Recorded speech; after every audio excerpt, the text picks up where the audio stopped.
منابع محلی در ولایت پنجشیر میگویند سخنگوی این ولایت در رتبه نخست سخنگویان کشور قرار گرفته است. از 34 ولایت افغانستان مقام اول است. تکینی مطلوبش هم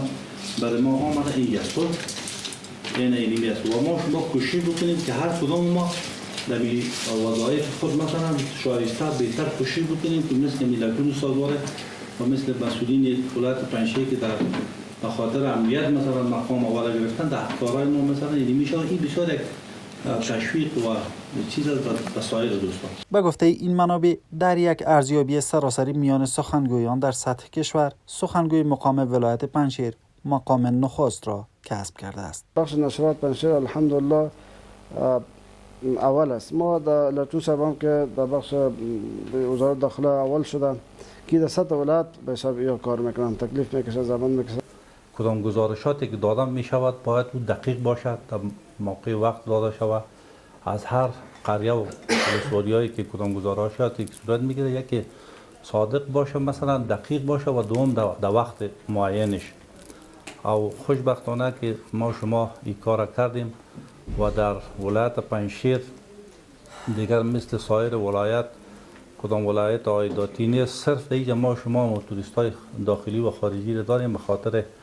او سیاحت به ولایت پنجشیر سرازیر میشن،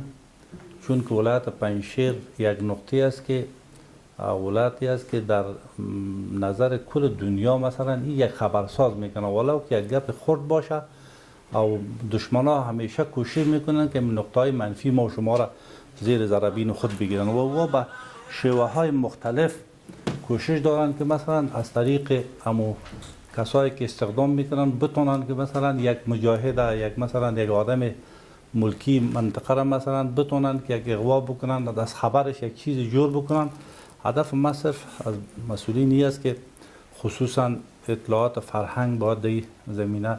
بسیار دقیق متوجه باشه. کسایی که از بیرون وارد پنجشیر میشن باید یا پیش خبر داشته باشند. در دروازه پنجشیر استخبارات از قماندانی است او مسئولینی که در چکپین هستند در دروازه، اونا مثلا بتونن که اینمی مسئولین مربوطه ولایت در جریان پیدا تا که بشود از طریق اینمی مسئولین کدام خبر و خبررسانی که میشه مثلا ما شما بتونیم که او ایتو کدام سانسور وجود نداره، بلکه اینمی نقطه‌های منفی رو ما شما جلوگیری بکنیم. گفته می شود سیف الدین لتون سخنگوی مقام ولایت پنجشیر به دلیل عملکرد مؤثر در اطلاع رسانی و تعامل با رسانه ها به عنوان سخنگوی برتر کشور شناخته شده است. بسم الله الرحمن الرحیم. در روزای اول که به ولایت پنجشیر آمدیم و پنجشیر دیدیم،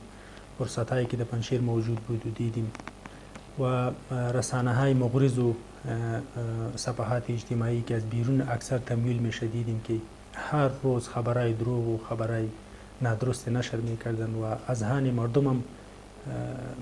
مغشوش میکردن، مردم هم در تشویش میانداختن. و فرصت هایی که در پنجشیر بود در بخش تجارت، در بخش سیاحت، در بخش بازار، در بخش معدنه، او هم همی تبلیغات سو زیر پوشش قرار گرفت داده بود و مردم مطمئن نبودن، تجارت مطمئن نبودند و جوانانی که تحولات از ولایت پنجشیر به بیرون رفته بودند که بسیار زیادی از جوانان این ولایت بیرون بودند و در مشکلات بودند و دلشان میشد که بیای به ولایت پنجشیر، خو نمیتانستند نشرات و دروغ پخش نشری که در صفحات اجتماعی میشد و هم زیر تاثیر قرار گرفته بود و لله الحمد 3 سال که در اینجا که دوستا و همکارای رسانه ها یک جا کار کردیم، توانستیم که صدای حقیقی و واقعی مردم پنجشیر را نه تنها به مردم کشور بلکه به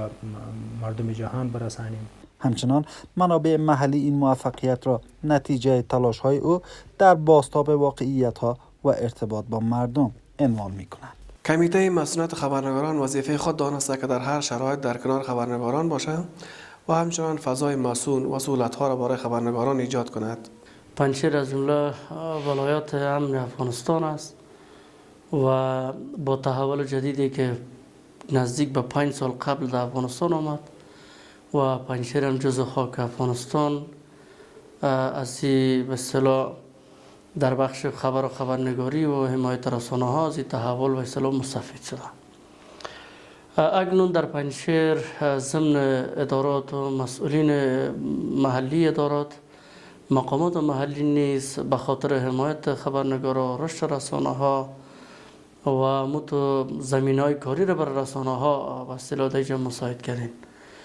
پنجشیر امروز صاحب رسانه های صوتی و تصویری و چاپی است، دولتی و غیر دولتی، که به فعالیتشون ادامه میدن و مسئولین دولتی یا مقامات بیشتر تلاش میکنن که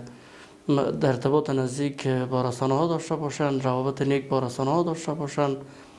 و در هر شرایط در کنار رسانه باشند، خبرنگارا را حمایت بکنن و این چیزی است که در طول کمتر از 5 سال در پنجشیر اتفاق افتیده.